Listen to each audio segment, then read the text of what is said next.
যে পূর্ণিমা রাত ছিল, সে যে ভালোবাসার গান ছিল, সে যে পূর্ণিমা রাত ছিল, সে ছিল বড়ই। নাচলাম টাচলাম, খিদেও পেয়েছে।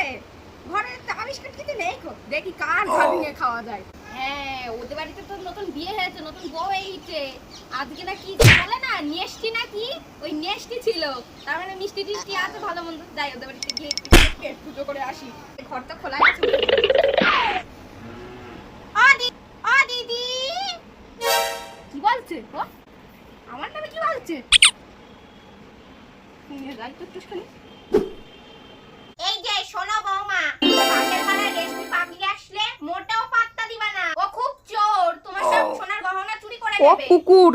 মা, রেশমি পাগলি আসলে বেশি পাত্তা দেবো না। রেশমি পাগলি কি খুবই চোর? আমার নামে নিন্দা করো। আমি কুকুর, আমি কুকুর। হ্যাঁ, আমি কুকুর। তো বুঝতে তুই কুকুর। হ্যাঁ, আমি কুকুর। বুঝিয়ে দেবো একেবারে। আমি কুকুর।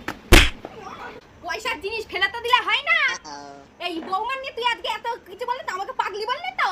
দেখবি এই বৌমা একদিন তোর বাড়িতে থাকবে না কো। দেখবি কোন টোটো আলার সাথে চলে গিয়েছে তোর বৌমা টোটো ধরে।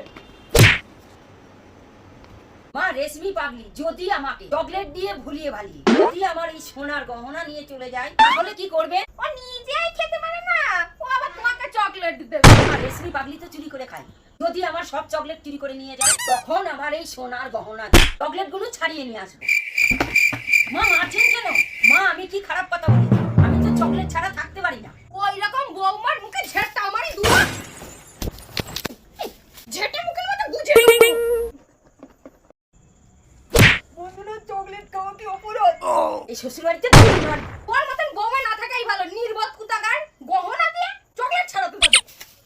এই শ্বশুর বাড়িতে গুলি মার। বৌমা না থাকাই ভালো।